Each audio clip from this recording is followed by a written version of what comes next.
Bien, buenas tardes a todos los presentes y sean bienvenidos a esta jornada académica.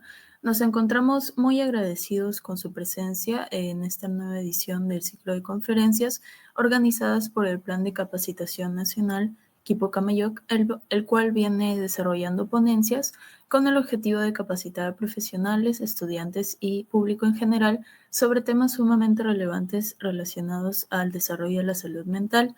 En esta ocasión tenemos el agrado de realizar por segunda vez un conversatorio creado con el propósito de promover el diálogo, la reflexión y el intercambio de experiencias entre todos los participantes.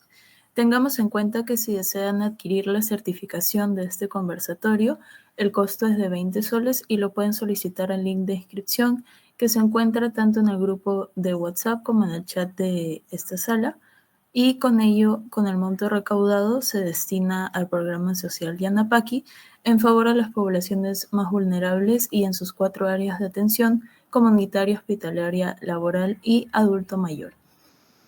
Bien, es momento de comenzar con la presentación del día de hoy. En esta oportunidad nos acompaña la psicóloga Judy Mesa Narváez con el tema conflictos de familia. Nuestra ponente es psicoterapeuta ecléctica con 7 enfoques terapéuticos en su formación. También es directora del Centro Psicológico NARMES y se desempeña como secretaria general del Centro de Aprendizaje CIATA. Es especialista en terapia de pareja y familia, así como en el abordaje del trauma por violencia sexual en niños y adolescentes. Además, cuenta con una segunda licenciatura en criminalística y criminología, con especialización en el curso de perfil criminal y victimología, y forma parte de la Brigada Blanca de CIATA, con especialización en lo que es atención y prevención de violencia.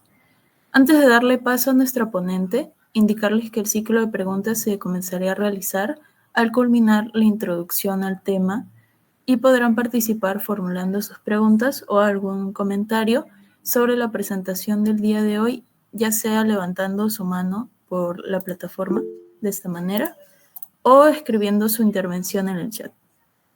Bien, con ello le damos la bienvenida a la licenciada Judy Mesa. Estamos atentos a su exposición.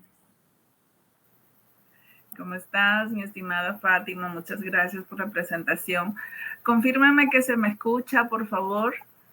Sí, sí se escucha. Genialísimo. Bienvenido a todos los presentes. Pues bien, hoy estamos con un tema bastante interesante. Creo que todos nos debemos a una familia.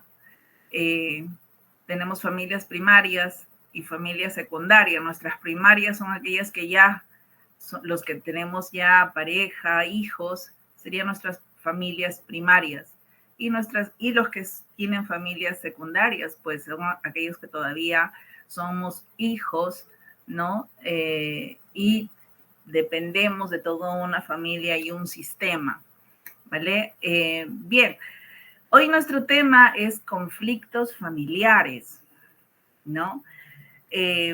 Voy a empezar dejando de pronto o resaltando la diferencia de lo que es un problema y un conflicto, ¿sí? Muchas veces se confunde ambas situaciones.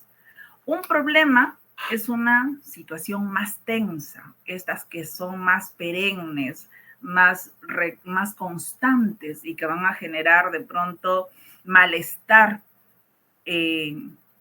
por periodos largos, como por ejemplo problemas de salud. Eso es un problema, ¿sí? Que se merecen atender y de pronto necesita una organización técnica, una organización del sistema familiar, u otros problemas que pueden presentarse como problema, por ejemplo, no sé, es una mudanza, un lugar que no encuentras, ¿no? Ahora que más aún, cuando vamos al mapa estamos viendo muchas zonas que dicen zona roja, entonces se termina convirtiendo en un problema porque ya no sabemos dónde vivir y sentirnos seguros. Eso termina siendo un problema, ¿no? Un conflicto, a diferencia, es como que más emocional, más del momento, que tienen que ver de pronto con desacuerdos, como por ejemplo ahora, la Navidad, ¿quién pasa o dónde pasamos? Si pasamos con tu familia o pasamos con la mía, oye, o si viajamos o nos quedamos en Lima, qué sé yo, ¿no? O donde se encuentre. Entonces, estos pueden ser un conflicto de ideas, un conflicto de diferencia de caracteres, un conflicto de diferencia de básicamente de pensamiento, ¿no? Estos se diferencian de esta manera, ¿vale? ¿Qué más frente a esta ponencia debo resaltar? Pues cuando estamos hablando de familias, vamos a tomar en consideración siempre el contexto, ¿sí? Recordemos que las familias tienen sus tipos. Hay distintos tipos de familia. Desde familias monoparentales, que son madres solteras que viven con sus hijos o padres solteros con sus hijos, familia nuclear, que es madre, padre, hijos, familias extensas, ¿no? Donde están los abuelos, los hijos, los nietos, incluso hasta los bisnietos en muchas ocasiones. Estas son familias extensas, etcétera. Entonces, dicho eso, equipo Ciatino y todos los presentes, vamos a empezar un conversatorio. Yo voy a estar atenta a las consultas y a las preguntas. Y de pronto hoy tenemos cámara abierta con algunos otros estudiantes de distintas universidades que me van a acompañar. En este caso voy a presentar un programa que tenemos en nuestra organización que se llama Kipu Kamayo, que constantemente se está preparando y está latente a educarse y poder promover educación de distinto tipo. Equipo de Kipu Kamayo, ¿están presentes? ¿Cuántos me van a acompañar en este conversatorio? Sí, presente, licenciada. ¿Cómo estás, mi querida Fátima? ¿Con quiénes más contamos en nuestro panel para poder hacer apertura y poder hacer este vaivén y también escuchar a todos todas las personas que nos están acompañando en nuestra sala, así como en el Facebook, en YouTube y en nuestras redes que nos vienen escuchando, porque esto está en vivo? ¿Con quiénes más contamos, hermosa? Buenas noches, licenciada Judy. ¿Cómo estás, mi hermosa Bianca? Quienes me acompañan, querido equipo, queridos participantes, son universitarios de distintas universidades que se están haciendo su preuniversitario en nuestro centro. Y este tema es muy importante y los vamos a compartir con todos ustedes. Así que a la orden, mi estimada Fátima, vayamos. Sí, bueno, algunas de las preguntas que he podido visualizar en la transmisión de Facebook, ¿cómo es que pueden los padres reconocer cuando la protección hacia sus hijos se convierte en sobreprotección y qué efectos puede tener en su desarrollo? Es una excelente pregunta, mi estimada Fátima. De hecho, la sobreprotección está dentro de las formas de cómo criamos a nuestros hijos. ¿Sí? Estas por lo general digo entre comillas, puede presentarse en distintas situaciones de cómo logras tener un hijo. Por ejemplo, parejas nucleares que de pronto por mucho tiempo han venido buscando y han planificado tener un hijo. Pongamos, esta es una casuística para poder abordar el ejemplo frente a la pregunta. Por ejemplo, esta pareja que durante mucho tiempo planifica y quiere tener un hijo y de pronto no puede, ¿no? Y se demora mucho tiempo para poder lograr un embarazo y para poder tener ese hijo deseado o esa hija deseada. Después de tantas situaciones fallidas, por fin dicen, estoy embarazado, estamos embarazados. Y de pronto hasta han llegado a situaciones como el embarazo in vitro, porque a tanta búsqueda de querer ser padres, porque esto a muchas parejas, perdónenme,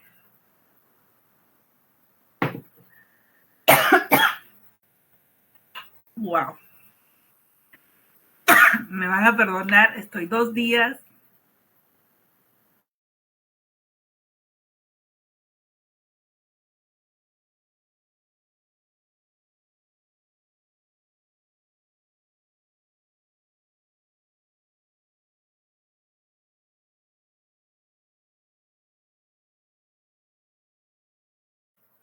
ya tengo 2 días que no paro de hablar, chicos, pero me disculpen, en algún momento seguro me va a volver a pasar algo así.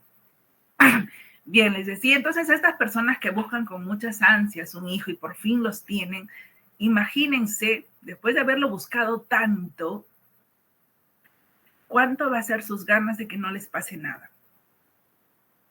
Y los empiezan a sobreproteger. Este es un tipo de casuística. Porque hay otras casuísticas también donde, oye, una pareja común y corriente de pronto, oye, solamente decidieron tener un solo hijo, una sola hija, hijos únicos. Adivinen cómo es que van a meter toda su energía en ese único hijo, porque esto se termina convirtiendo en su motivador del día a día. Hay empresas incluso que me atrevo a mencionar que para contratar personal te piden como requisito tener familia, porque consideran que las familias, nuestros hijos, son un motivador innato, genuino, y eso nos va a mover y nos va a motivar y nos va a levantar a ir a ese trabajo que buscamos, ese trabajo al que tenemos, ¿no? Entonces, ese hijo único, por lo general el error se comete de sobreprotegerlos y terminamos haciendo una crianza permisiva. ¿Cómo afecta una crianza permisiva? Pues definitivamente en estos niños, por lo general empiezan a tener problemas de intolerancia a la frustración, por ejemplo. Se frustran con mucha facilidad, no aceptan un no o respuesta, esperan tenerlo todo de inmediato, ¿no? Porque siempre han aprendido que esa es una forma de ser amados. Y cuando esto no lo tienen, terminan, incluso esto puede hasta generar episodios de ansiedad, porque cuando algo escapa del control de estos niños que son sobreprotegidos y que todo lo tienen a la orden, ¿sí? Puede generar hasta episodios de ansiedad en estos niños. Si ustedes ven a algunos nenitos, hijos únicos, que tú les ves con las uñitas ahí todas bien comidas, o que se empiezan a jalar el cabellito, o que se empiezan a morder el labio, de seguro son niños o adolescentes incluso que están sufriendo de episodios ansiosos, porque hay cosas que están fuera de su control.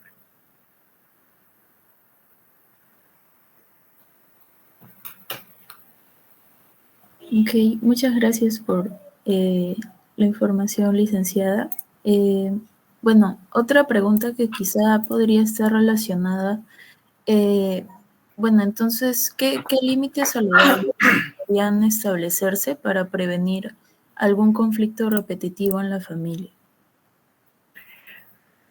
Para evitar conflictos repetitivos o recurrentes en la familia en general, cuando ya estamos hablando de la familia en general, una de las cosas que se sugiere son las rutinas saludables. Y tus rutinas saludables incluso tienen técnicas muy preciosas para poderlas manejar en familia. Incluso yo, cuando trabajo esto con todo el grupo de la familia, hasta les pido que me hagan un reloj de rutinas y que los cuelguen, por ejemplo, los peguen como un mural, ¿no? Y en este reloj de rutina saludable tiene que tener todo lo que demanda tener una vida saludable. ¿Qué es tener una vida saludable? Donde todo el sistema familiar, ¿sí? Entiende su lugar. Entiende cuál es el lugar que le corresponde. Como una empresa, por ejemplo, también me atrevo a compartirlo. Por ejemplo, cuando yo hago evaluación a personas que van a buscar trabajo, sobre todo en las empresas para el área de administración, o qué sé yo, cuando se hace convocatorias, una de las preguntas que, por ejemplo, yo les hago es, y les digo, ¿no? ¿Tú tienes alguna empresa? Y algunos me dicen, no, doctora, no. O algunos me dicen, tengo por ahí una tiendita pequeñita. O algunos me dicen, tengo un pequeñito negocio, pero no una empresa, dice, ¿no? O alguien, pues no solamente trabajamos del día a día, no tenemos una empresa. Y en realidad, todos, nuestra primera empresa es tu familia. Así como en las empresas tienen sus áreas, ¿no? área de logística, área de administración, área de operativos, área de producción, etc. En las familias, cada uno de los integrantes de la familia ocupan un lugar, un área. Y en ese área se mueven. Por ejemplo, nos ponemos en una familia nuclear. Padre, madre, hijo. ¿Quién sería el departamento de producción?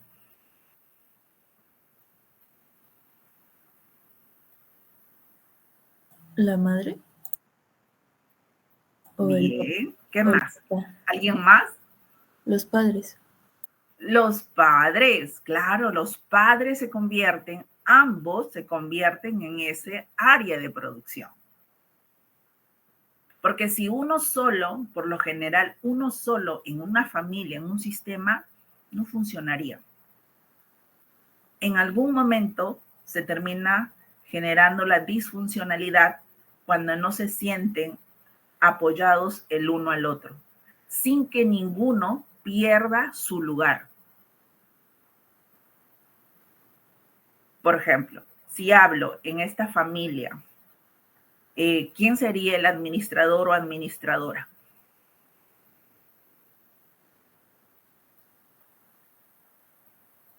¿Quién me dice? Ahí los participantes que están con nosotros también pueden participar, levantar su manito o abrir su micro y poder responder. Este es un conversatorio, es para todos poder un vaivén, conversar y pueden también decir sus ideas. Y aquí las corregimos si es que están equivocadas, ¿sí? ¿Quién se atreve? ¿Quién me dice quién es el administrador en casa o la administradora en una familia nuclear?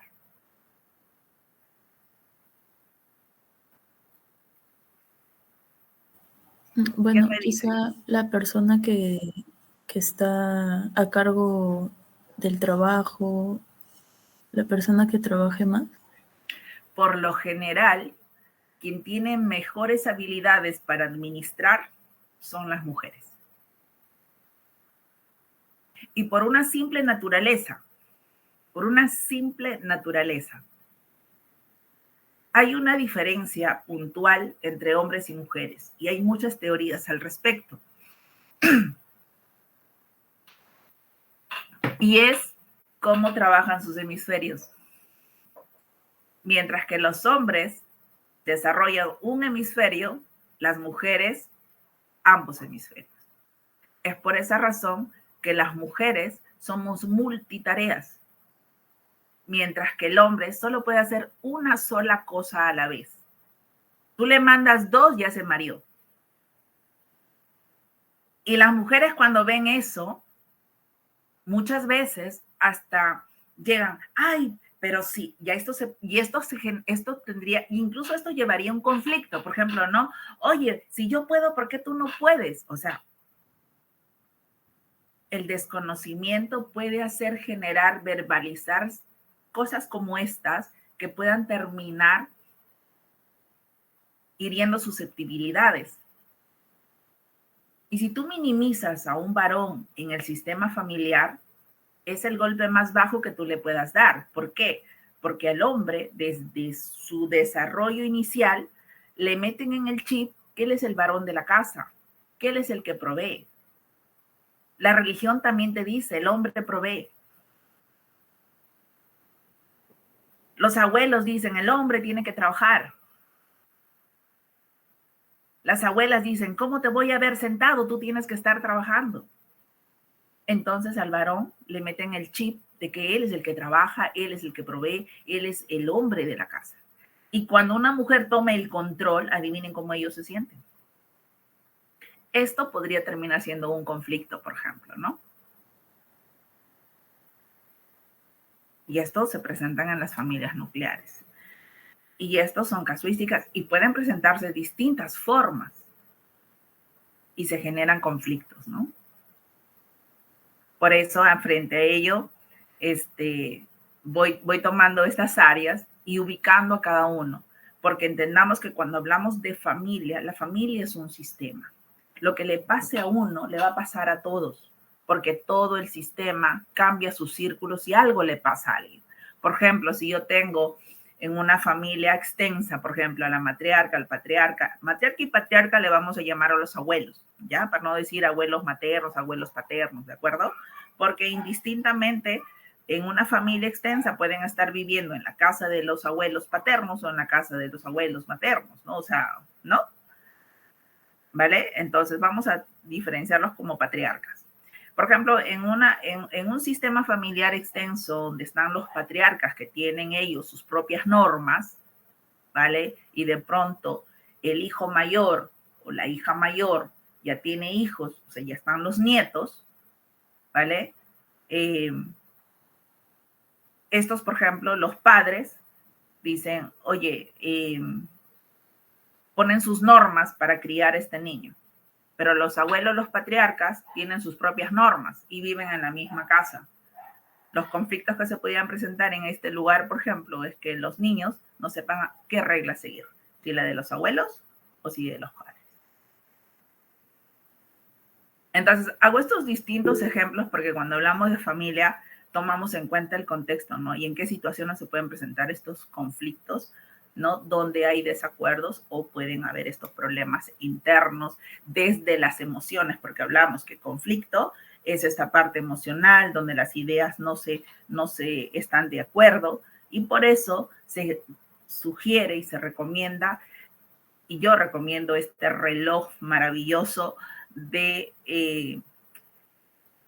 convivencia saludable, donde está desde tu hora de sueño, hora de refrigerio, hora de trabajo, hora de estudio, hora de recreación, y donde todas tus 24 horas cumpla esa misión de toda la familia. Y cada uno en cada horario tiene sus tareas respectivas. Si estos los tienen claros, es como podrías tú evitar un conflicto.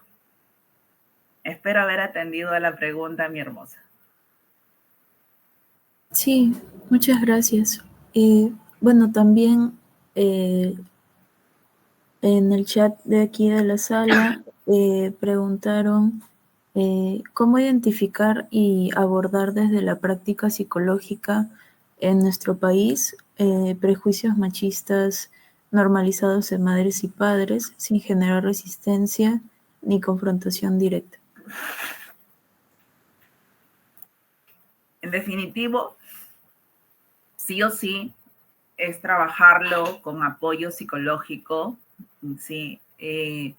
Las familias que presentan machismo, si bien es cierto, esto ha bajado significativamente, por lo menos en las zonas de la costa, aún se ve todavía en gran porcentaje en provincias, ¿sí?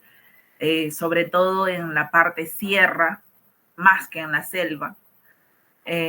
Nuestro país es, en definitiva, pluricultural y también desde ahí tenemos que siempre tomar en consideración el contexto, pero donde presentan machismo en su mayor porcentaje es en provincia, en la sierra específicamente, parte sierra. ¿Cómo abordarlo desde la psicología? En definitiva, para poderlo abordar hay todo un proceso que seguir porque no solamente encontramos machismo, incluso en mi experiencia, en los viajes que he hecho a las zonas rurales, hemos encontrado hasta matriarcados. Matriarcados en este caso es donde las mujeres son las que deciden, las mujeres son las que ordenan, las mujeres son las que hacen, las que llevan el control de un pueblo, por ejemplo, ¿no? Entonces, no digo feminismo, pues más matriarcado, que es similar al machismo, pero aquí es buscar desnaturalizarlo y buscar desnaturalizar. Cada familia tiene su propio origen para poderlo desnaturalizar, incluso la generación. Por ejemplo, si yo tengo una familia que es de los 90, ¿no? de pronto considerando la época, para no irme tan lejos, ¿vale? A este tipo de, a las familias de esta generación, a los padres de esta generación, por ejemplo, o de los 80, un poquito más allá, familias que encuentro de los 80, que ya son abuelos a estas alturas. Por ejemplo, que todavía hay el machismo transgeneracional, o sea, el abuelo machista trató pues a los hijos con rigidez y autoritarismo y sigue la cadena en sus hijos y los nietos, ¿no? Esa cadena de machismo termina siendo transgeneracional. Bloquear o cortar esa cultura machista lleva a un proceso. Y en definitiva hay distintas estrategias que pudiéramos trabajar en ella, ¿no? Y desde distintos enfoques incluso, ¿no? Dependiendo quién sea el paciente en este caso. Por ejemplo, si yo tengo al hijo del abuelo, ¿no? Entonces, tendrá un pensamiento. Y cómo es de pronto, ¿quiénes van a buscar ayuda? O sea, porque si tú me dices, ¿cómo abordamos desde la psicología? Primero vamos a entrar primero entendemos de que quien va a buscar ayuda psicológica es alguien que quiere cambiar. Es el primer principio. Alguien que ya viene buscando apoyo psicológico, buscando ayuda profesional, es porque como está llevando su vida, no le gusta. O porque lo que está viviendo en el momento es algo que ya no puede controlar sola o solo, ¿no? Y busca ayuda. El primer principio para poder ser ayudado es que sepa que tiene un problema que ya no puede resolverlo solo o sola. Entonces, dicho así, desde esa perspectiva, trabajamos con el paciente y trabajamos distintas estrategias. Si hablamos desde el análisis transaccional, podría hablar desde el adulto, niño y padre, cuál de sus áreas están comprometidas. Si es que hablo desde la gestal, voy a ver qué área de su parte emocional está comprometida. Si hablo desde la parte, desde el enfoque cognitivo, podría ver cuáles son esos pensamientos que trae, que lo tiene de esta manera, manejándose, ¿no? Qué cosa tienen esa cognición para poder empezar a abordarlo desde este enfoque quizás. O sea, cada enfoque que podamos utilizar desde la psicología va a ayudar de todas maneras y cada uno de estos enfoques tiene sus procesos. Entonces, hablar específicamente cómo cortarlo va a depender del enfoque que utilizamos y quién es nuestro paciente. ¿Quedó? Sí, muchas gracias. Darlene levantó la mano. Ajá, dale el micro, Darlene. Sí, hola, ¿se me escucha bien? Sí, se la escucha bien. Ya, justo hablando de este tema que comentaba de la sobreprotección, quería hacer mi pregunta sobre, viviendo la actual inseguridad que vivimos hoy en el Perú, mi pregunta era, ¿cómo evitar sobreproteger a los niños cuando salen? Me refiero al hecho de que los niños también tienen esta parte de recreación más allá de la escuela, donde conocen seguro a sus primeros amigos. También tenemos la parte donde ellos quizás salen al cine, de repente van a comer un helado. ¿Cómo evitar sobreprotegerlos a la hora que salen y no estar como llamándolos cada 5 minutos? Oye, ya regrésate, ya ven, no quiero que salgas, te puede pasar algo. Porque al final creo que eso también afecta en su manera de desarrollarse y comunicarse con sus amigos, porque se le habitúa solo a estar en casa, quédate en casa porque te puede pasar algo. Uh-huh. Gracias por la pregunta, sumamente interesante porque una de las cosas que se está viviendo y ya se está convirtiendo, incluso podríamos decir que ya es una patología más que se ha agregado en nuestra lista para poderlas tomar en consideración. Ahora tenemos mucho miedo, y este miedo incluso tenemos una gran población que hasta ya tiene paranoia, ¿no? Y estas que no son visibles a simple vista, ¿no? Pero que las personas están viviendo. Tú sales de casa y tú ya estás mirando para todas partes. utilizando, no sé, pues, ¿no? Porque el miedo está cumpliendo su función de protegerte. Entonces sales todo el tiempo en alerta. Pero una de las cosas que también nos está afectando es porque nuestro cortisol se empieza a elevar y estamos todo el tiempo constantemente en alerta y llega un momento que el cuerpo no da. Pero frente a tu pregunta, mi hermosa, ¿cómo poder hacer y dejar de sobreprotegerlos? En principio, no vamos a resolver la violencia desde nuestro miedo. No lo vamos a resolver.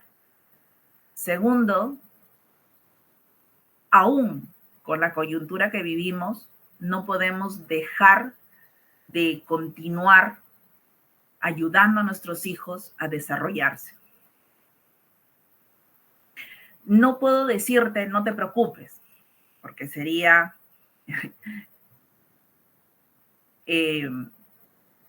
no sería lógico y sería irónico que yo te diga eso. Irrisorio decir no te preocupes. Un padre jamás va a dejar de preocuparse. Pero sin embargo, tenemos que seguir ayudando a nuestros hijos a desarrollarse. Y desde que ya somos seres sociables, nuestro triángulo de vida indica que parte de nuestro desarrollo es la sociabilización.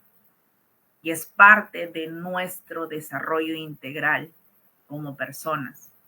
Y más aún cuando estamos con niños, ya pubers, adolescentes, no hay forma de castrarlos porque en esa edad dependen de su medio social, donde ellos van a reafirmar aquello que aprendieron en la primera y en la segunda infancia.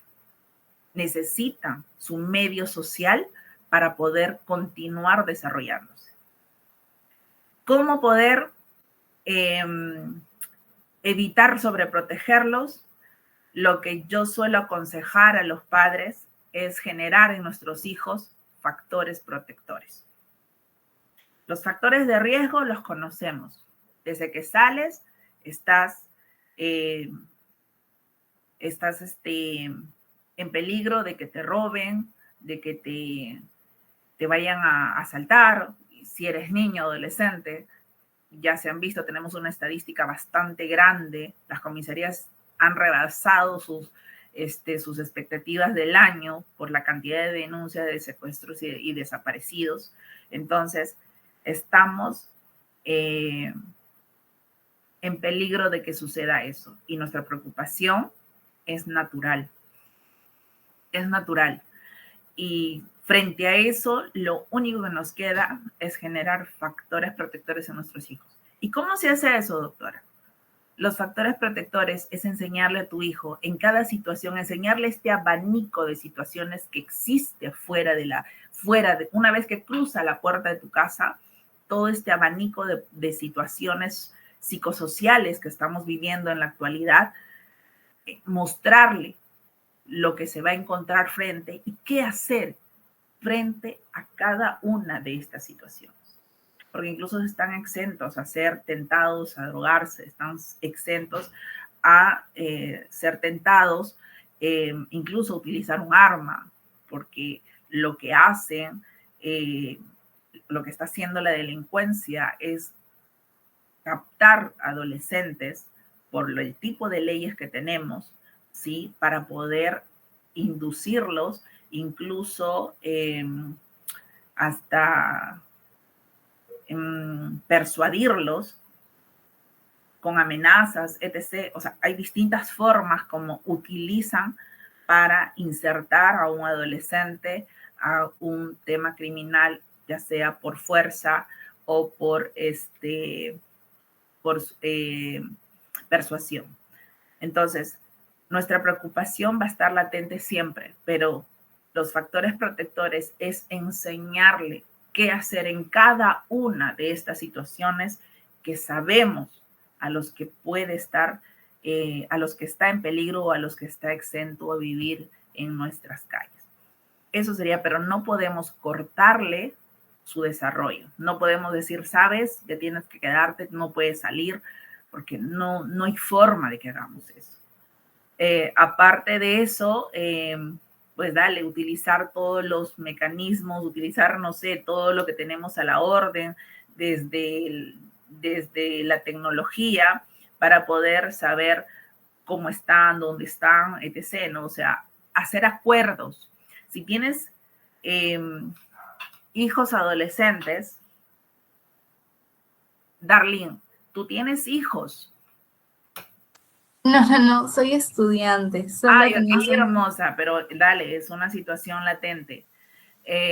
Si hay hijos adolescentes, con mayor razón, a ellos no se les habla de manera frontal, ¿sí? O sea, no me refiero a que con los adolescentes tú no puedes enfrentártelos. Con ellos tú tienes que negociar y con ellos se hacen códigos, se generan códigos, acuerdos que en el sistema familiar se suelen hacer, y estos acuerdos es como las normas legales y que se terminan convirtiendo en la norma de la casa. Y estas se hacen para que se respeten. Y aquí, según los factores protectores que tú le creas a tu hijo, tú puedes, no sé, pues, ¿no? Generar recursos. Por ejemplo, voy a dar un ejemplo. Oye, ¿sabes? Tú te tienes que ir, por ejemplo, todos los días al colegio, ¿vale? Y tienes una ruta. Si es que, por ejemplo, tienes la escuela cerca, tienes una ruta. ¿Cuáles serían mis estrategias para ayudarte? Porque ya sabes, ya te he mencionado de que tienes estos peligros psicosociales fuera. ¿Qué podríamos hacer en este acuerdo? ¿Sabes? Por ejemplo, tú sales de la casa y aquí a una cuadra tenemos una tienda. Pasa por esa tienda despacio y saluda a la persona. En la siguiente cuadra tenemos, no sé, pues ya el mercado. Pasa por la puerta de la frutera y que es dentro que está tu ruta. También salúdale, haz que te conozca y sigues tu ruta. Y al siguiente puedes tener una segunda ruta y puede ser esta, pero siempre deja huellas. Entonces tú le vas enseñando a cómo protegerse de manera indirecta, sin invadirlo. Porque donde lo empiezas a invadir, ellos se te pueden enfrentar. Los adolescentes, sobre todo a los 13, 14 años, te pueden hasta pechar. Y eso no es algo que quisiéramos como padres. Entonces, esperamos de que se generen estos códigos y se generen factores protectores, enseñándoles a cómo protegerse, qué hacer frente a estas situaciones, ¿no? que hay en nuestras calles, pero no cortarles, no decir que porque hay esto no sales. No, oye, vas a salir con tus amigos, sí, pero mira, donde yo te pueda ver de aquí a una cuadra ya no te veo, entonces vete a media cuadra, de ahí no pasas. O sea, no hay forma de que sea así. No hay forma de que sea así. ¿De acuerdo? Espero haber atendido la pregunta.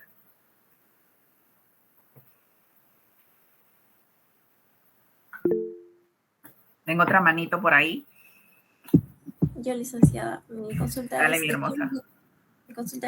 ¿de qué manera la falta de comunicación influye en los conflictos familiares? La comunicación es, wow, yo digo, es lo fundamental. No conozco en toda mi experiencia,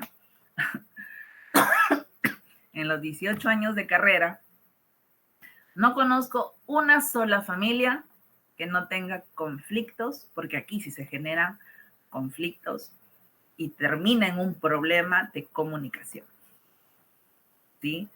La comunicación es básica e importante.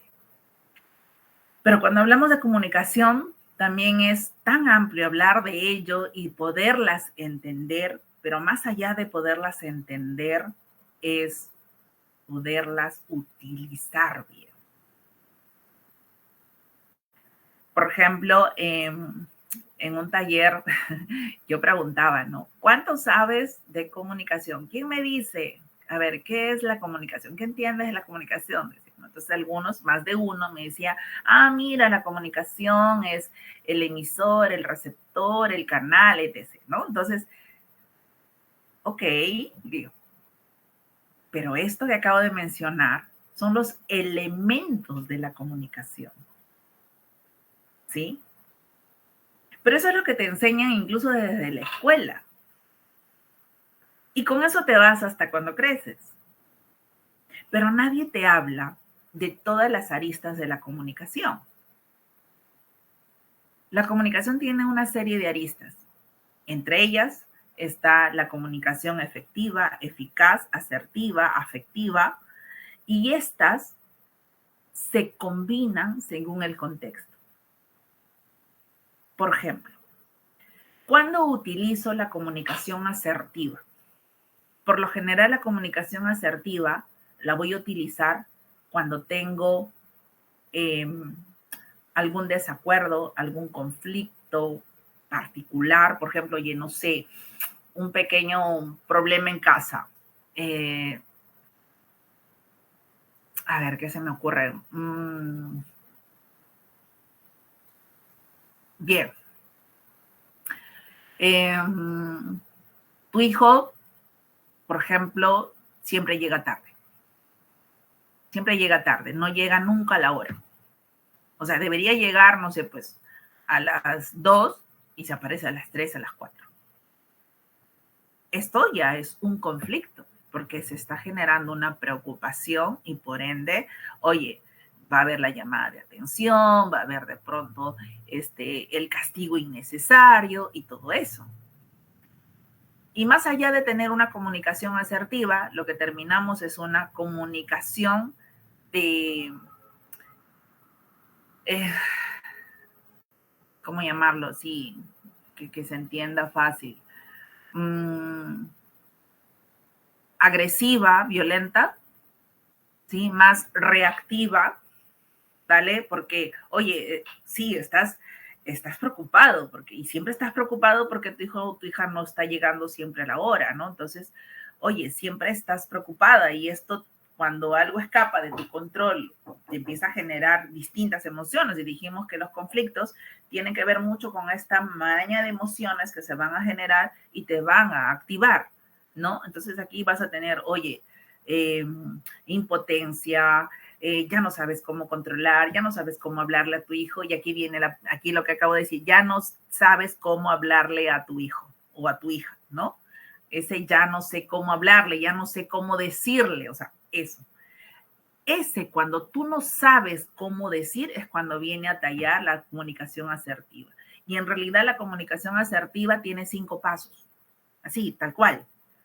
Si tú cumples estos 5 pasos en esta comunicación asertiva, ¿qué dice la comunicación asertiva en su concepto? Dice que tú dices lo que piensas y lo que sientes, pero sin ofender a la otra persona. Esa es la comunicación asertiva, donde tú dices exactamente lo que sientes, también lo que piensas, pero sin ofenderlo, sin ofenderla. Si tú esperas reactivo, reactiva, oye, ya con la correa en la mano, o ya te has ideado qué castigo le vas a poner, porque ya no sabes cómo hablarle, entonces vas a generar ya no un conflicto, un problema. Porque ese problema puede convertirse en una falta de respeto. Y eso es algo que los padres no podemos permitir que suceda. Y cuando digo no permitir es no le permitas y le metes una a tu hijo o tu hija, o sea, no, o sea, sino que no tendrías o no deberías por qué llegar a ese extremo, ¿no? De la falta de respeto. Entonces, para que no llegues a esa falta de respeto, utilizas la comunicación asertiva. ¿Y cuál es el principio de la comunicación asertiva? Su paso 1 es que no supongas nada. El paso 1 es que tú, más allá de suponer, primero preguntes. Paso 1 es el problema efectuado. Por ejemplo, el problema efectuado es que llegó tarde o llega tarde tu hija. La segunda, no supongas, porque empiezas a suponer, seguro se quedó con los amigos, seguro se quedó con el enamoradito, con la enamoradita, seguro, o sea, estás en muchos seguros y esos muchos seguros no te gustan. Entonces sigues suponiendo, no supongas jamás, mejor pregunta. ¿Sabes, hijo? Yo estoy observando y ya es recurrente que tú vengas a esta hora. ¿Estás teniendo alguna dificultad? Ya estoy preguntando y le doy la oportunidad de expresarse. Y ya te responderá lo que te responda. Luego viene, cada vez que esto sucede, yo me siento, empiezas a hablar en primera persona, hablar de tus sentimientos. Yo me siento preocupada, me siento muy triste, me siento impotente, porque todo esto es lo que sucede y yo me siento mal al no saber que tú estés aquí o estoy pensando cosas que pueden estar pasándote y no quiero que te pase nada. Y ahí te responderá lo que te responda. Frente a ello viene el siguiente paso, que tú haces la pregunta, la negociación. La negociación dice, ¿sabes, hijo o hija? Para que esto no vuelva a pasar, ¿qué podríamos hacer? Y aquí vienen los códigos de familia. Y ahí te dirá, mira, y viene luego la afirmación, el quinto paso, y lo que tú quisieras que suceda. Mira, hijo o hija, yo entiendo que de pronto tienes, oye, vamos a suponer, ya no vamos a suponer, ya nos respondió, ¿sabes, mamá? Es que yo me encuentro con mi amiga y el único momento que tenemos para vernos es eso porque no le dan permiso. Entonces nos demoramos un poquito porque, oye, nos vamos a comer un helado, qué sé yo. Ya te dijo la verdad, ya te comunicó. Ok, hijo, hija, si eso sucede, lo que yo te pido, o me gustaría, porque aquí tú dices lo que piensas, me gustaría que cuando suceda eso, tú me puedas mandar un mensajito. Solamente avisándome que vas a demorar un poquito y que estás en tal lugar. Solamente eso. Me gustaría. Porque cualquier cosa que pase, hijo o hija, yo ya sé el punto de partida donde te voy a poder buscar. Ya tengo un punto de partida. Porque mientras esté viva, no voy a dejar de preocuparme. Y eso los hijos lo saben. Y no tienes que tener miedo de decirlo. Pero no lo ofendiste, dijiste lo que pensaste, dijiste lo que sentiste, y como si fuera poco, puedes haber ganado su confianza. En estas situaciones se utiliza la comunicación asertiva. Ahora, si yo quiero hablar de repente con mi padre, con mi madre, con mi esposo, de alguna situación X, aquí entra a tallar la comunicación. Por ejemplo, quiero entrar en un acuerdo con mi esposo por algo de mi hijo o mi hija. ¿Vale? Aquí vienen los acuerdos, ¿no? Porque cuando hablamos de conflictos, justamente es porque hay algo que estamos en desacuerdo, ¿no es cierto? Entonces, para no tener estos conflictos de desacuerdo, entra a tallar la comunicación efectiva y afectiva. La comunicación efectiva, afectiva y eficaz. Estas tres aristas son las que se unen para una conversación, por ejemplo, con tu pareja o con tu esposo, sobre un acuerdo X. La efectiva te permite en una comunicación que quede claro lo que tú emites. La comunicación afectiva, la forma como lo dices, hasta el tono de voz que utilizas para abordar esa comunicación. Y no pretender utilizar, ¿sí?, indirectas, no pretender utilizar ejemplos, no pretender traer cosas del pasado, ¿no?, para comunicarte, buscando que te hagan caso, buscando que se haga lo que tú dices o como tú esperas. No funciona. Eso genera más conflicto. Pero cuando se unen estas tres, la afectiva, efectiva y eficaz, la efectiva dice que digo y me cercioro que lo que le he comunicado sea entendido. Y la comunicación afectiva, la forma como lo digo y cómo abordo el tema. La comunicación eficaz tiene que ver con el dónde, cómo y cuándo. Por ejemplo, el dónde. Oye, si quiero hablar de algo sensible, no voy a hacerlo cuando estoy en el supermercado haciendo compras. Entonces voy a buscar un dónde adecuado.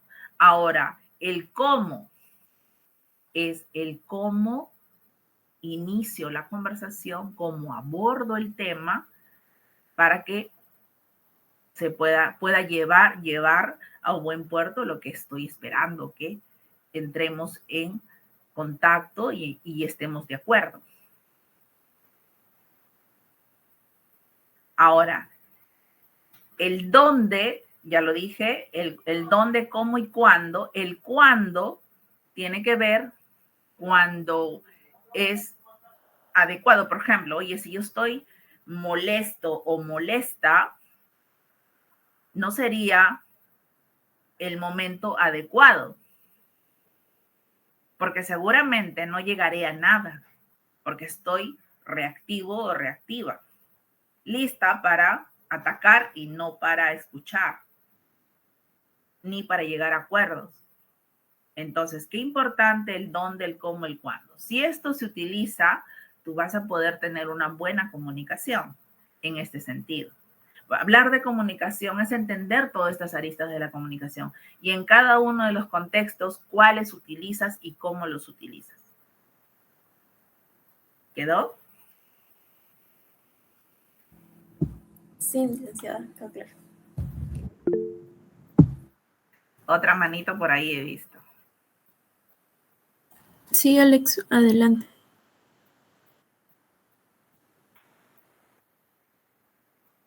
¿Cómo está mi estimado Alex? Levantó la manito, dígame.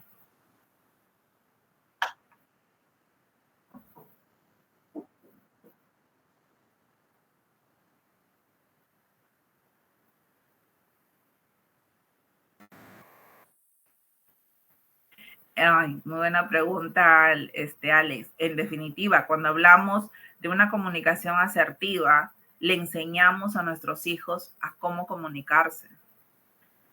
Por ejemplo, y esto va a ir de la mano incluso de tu crianza democrática, ¿no? Porque cuando hablamos de democracia, justamente cuando hablamos de esta comunicación asertiva, donde ambos tienen la oportunidad de expresarse, donde ambos tienen la oportunidad de manifestar lo que sienten y lo que piensan, y estamos hablando de democracia. Y cuando hablamos de democracia, hablamos de esta crianza democrática, donde genera en definitivo hijos más seguros, más con un desarrollo más integral. Son niños, adolescentes y jovencitos que toman con mayor facilidad las decisiones porque saben cómo comunicarse. Saben que la violencia no es una opción, saben que ser, por así llamarlo,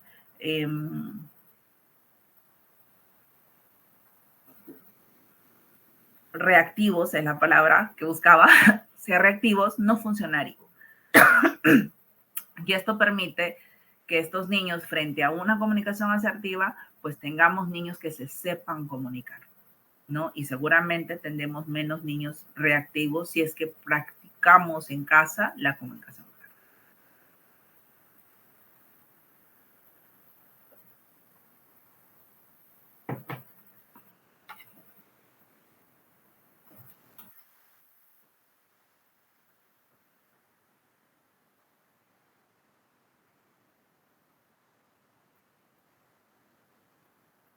Bien, muchas gracias, licenciada. Hay otra pregunta en el chat de Facebook. ¿Cuál es el accionar que debe realizar una persona, una pareja que está separada con su hijo cuando va a presentar a una nueva pareja con la cual vivirá en el hogar? Estamos hablando ya de una familia disfuncional, Ujú. Que buscan, me dices, Para presentar. presentar a una nueva pareja a su hijo. Y bueno, esta pareja también va a vivir con ella en el hogar, con el hijo. Hablamos de a ver, para ubicarnos, encuadrar el contexto, ¿vale? Va en una casuística, por ejemplo, de ya, padres separados, el hijo con quién vive, con la madre o con el padre.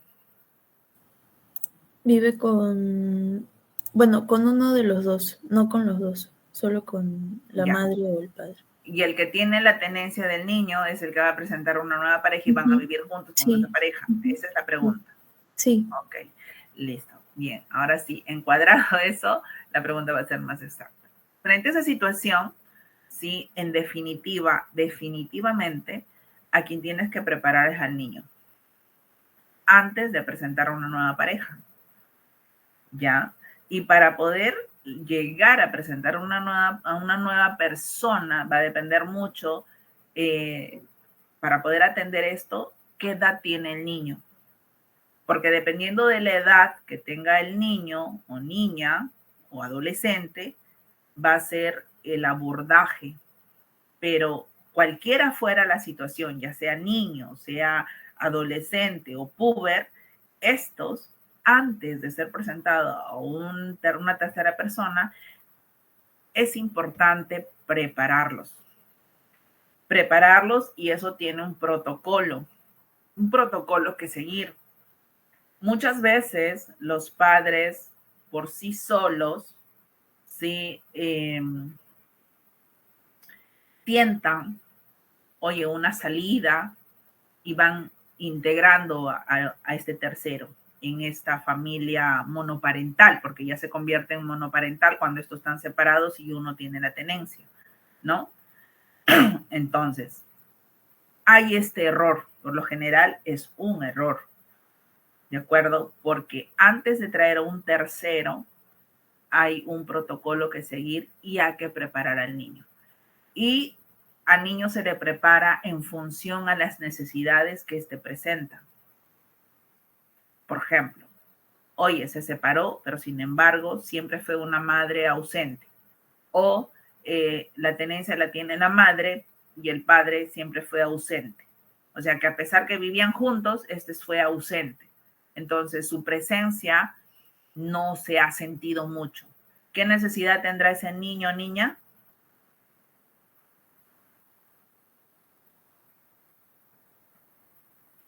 De la presencia de este que siempre le faltó, ¿no? Entonces, en función a esa necesidad, se trabaja con el niño y con la pareja también se trabaja nueva forma de convivir, esta nueva forma de integrarse. Incluso cómo ingresa esta tercera persona a una familia monoparental también tiene todo un tema, porque aquí tienes que dejar acuerdos y códigos claros, porque de otro modo, eso serían relaciones de cuestión de tiempo. Entonces se debe generar acuerdos con el hijo y luego con la pareja. Más que generar acuerdos con el hijo, es preparar al niño desde su necesidad, paso 1. Paso 2 es generar acuerdos y códigos. Estos se llaman códigos de familia. Los códigos de familia es como las que mencionaba hace un rato, ¿no? Las normas que se van a generar de convivencia, de cómo va a funcionar el sistema familiar, de quién va a hacerse cargo de todas estas cosas que requiere una familia en la convivencia, de quiénes se van a hacer cargo de cada cosa que significa una convivencia. Y aquí lo que había mencionado hace un rato, ¿no? El tema de la convivencia saludable, cómo manejamos eso de manera saludable integrando a la siguiente persona.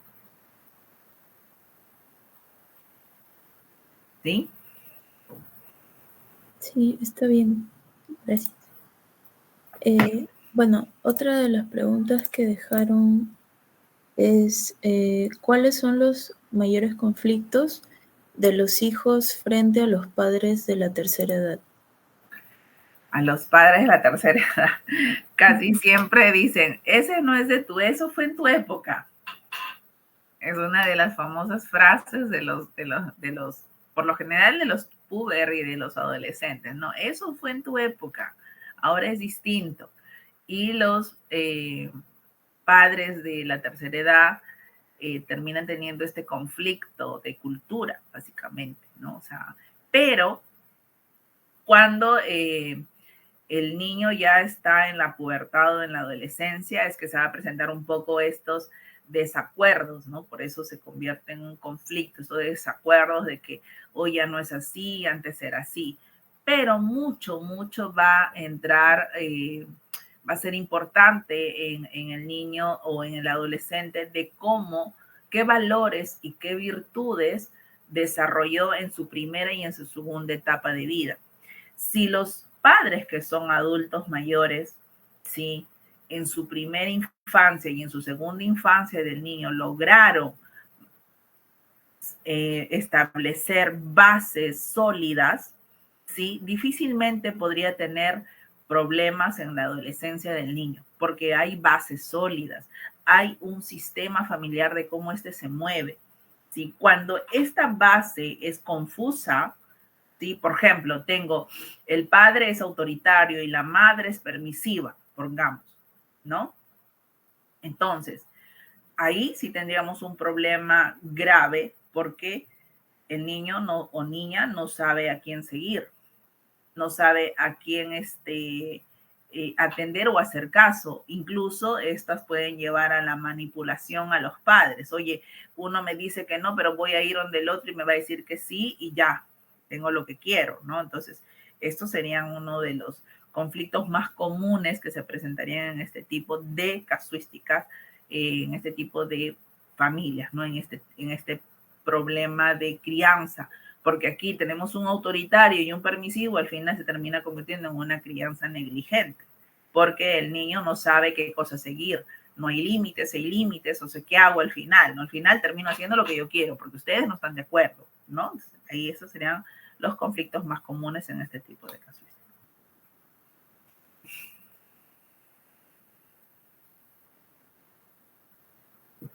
¿Atendí tu pregunta? Sí, Genial. muchas gracias. Bueno, luego también preguntaron, bueno, un comentario. En nuestra selva peruana existe el machismo en varias zonas, comunidades nativas. ¿Cómo se debe orientar a dichas familias sabiendo que hablan otras lenguas y tienen sus propias leyes? De hecho, los profesionales, una de las debilidades que presenta es el idioma. Pero más que en la selva, en la sierra, que son quechua hablantes, ¿no? En la selva también tenemos pequeñas tribus que tienen otros idiomas y definitivamente vamos a tener un problema de comunicación, básicamente, más que de abordaje. Pues aquí, desde la experiencia, por ejemplo, en algún momento cuando hemos estado en Ayacucho, en una visita ahí a un pueblito de zona rural, toda esta familia, un pueblito pequeño, el 90% eran quechua hablantes. Y la debilidad que presentábamos los profesionales que no manejamos nuestro idioma cultural, que es el quechua, ¿no? De hecho, vamos a tener dificultades para la comunicación y nos tuvimos que valer de otros, en ese entonces en la experiencia teníamos a dos internos en nuestra organización que eran de Ayacucho y dos de ellos, uno más que el otro, era quechua hablante. Al final, él fue nuestro medio, ¿sí?, de comunicación con ese pequeño pueblo, ¿no? Entonces, pero es así, es una debilidad y una dificultad, pero más del profesional, ¿no? Que no practica otros idiomas de nuestro país. Claro. Y también podría influir la cultura, ¿no? De Tal cual. cada zona. Tal cual, la cultura, en definitivo. Nuestro país es pluricultural y cada zona, incluso, oye, nos vamos a Ancash y cada pueblo tiene una cultura diferente. No hace mucho, en este año, a inicios de año, por ejemplo, estuvimos los de Seata en Ancash y visitamos el último pueblo más alejado de Ancash. Pero para llegar a ese pueblito que habíamos elegido visitar, porque era el pueblito más olvidado por el Estado y por el gobierno, donde nadie llegaba, al punto que, oye, de centro médico solamente tenían una farmacia, una posta que había una pequeña farmacia, y como médicos tenían una técnica farmacéutica. Imagínate el grado de precariedad y escasez de necesidades que hay en ese pueblo. Pero cuando elegimos ese pueblo, llegar ahí, antes de llegar a ese pueblito, cruzamos 5 pueblos más. Y cada pueblo era una realidad diferente. Cada pueblo era una cultura diferente. Ahí encontramos incluso en uno de los pueblitos que no habían adolescentes y solo habían 17 niños. Fuimos a otro pueblo donde había matriarcado. No había machismo, pero había matriarcado. En otro pueblo estaban los adolescentes. Increíblemente, de los 5 pueblos que están en esa zona rural, donde estaban los adolescentes, el pueblito donde estaban los adolescentes, era el pueblito más desarrollado entre los 5 que estaban ahí.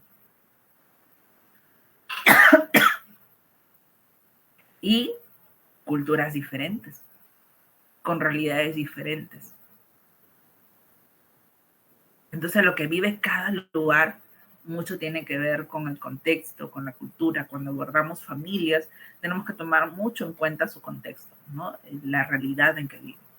Desde su idioma, desde su comida, desde sus costumbres, desde sus rutinas, etc., ¿no?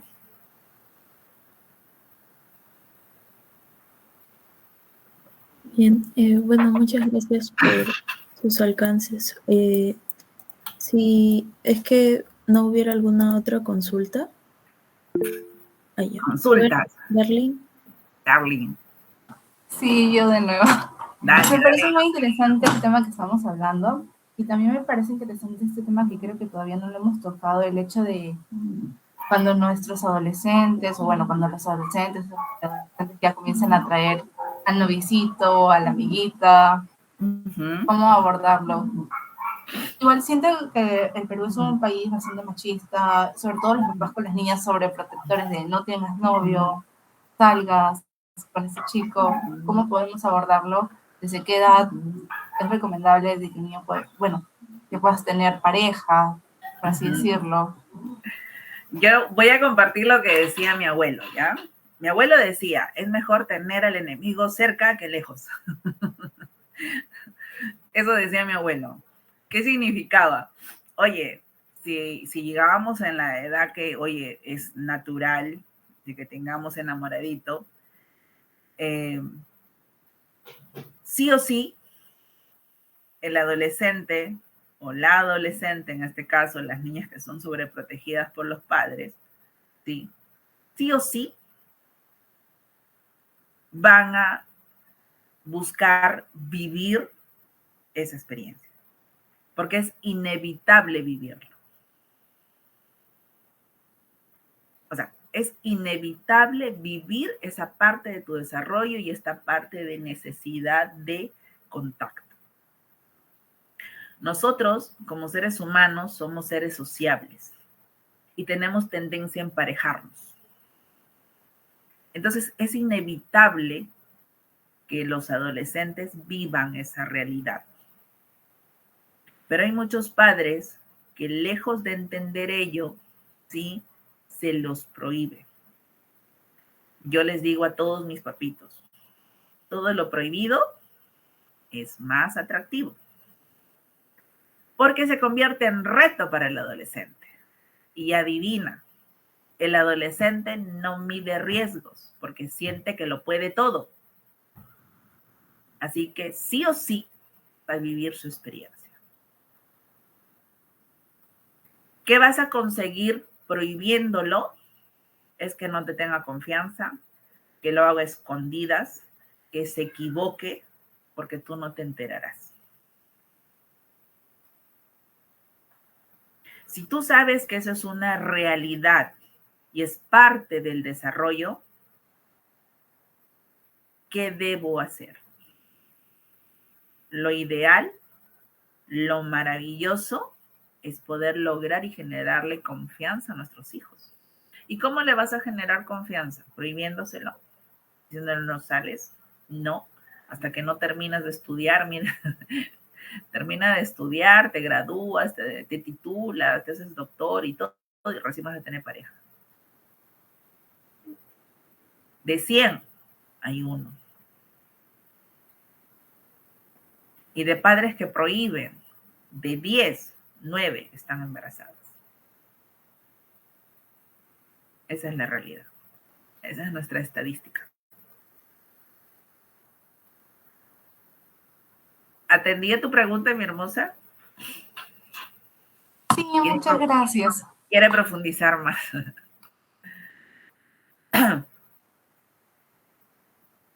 ¿Cómo vamos? Genial. Sí, bueno, si no hubiera alguna consulta más,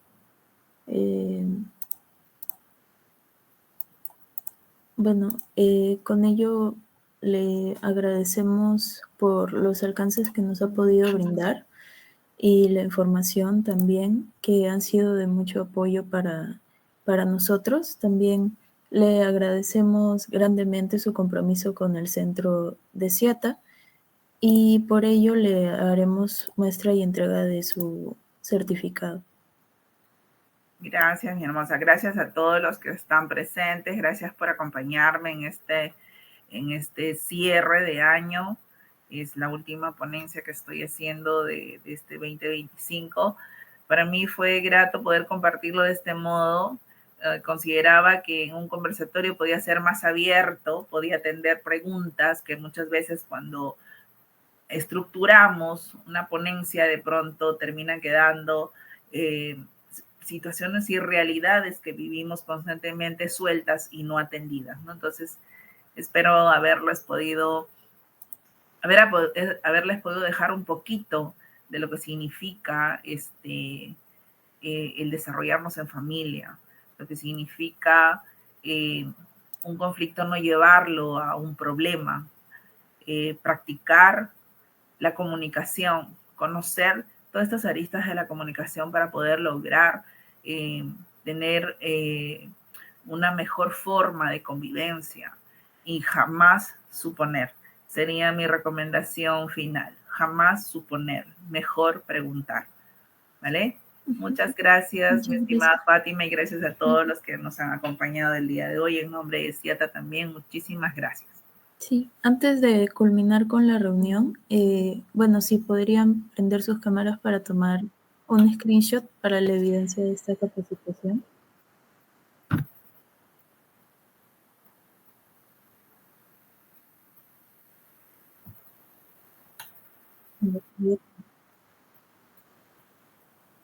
Ay, tan lindas. Ya, 1, 2, 3.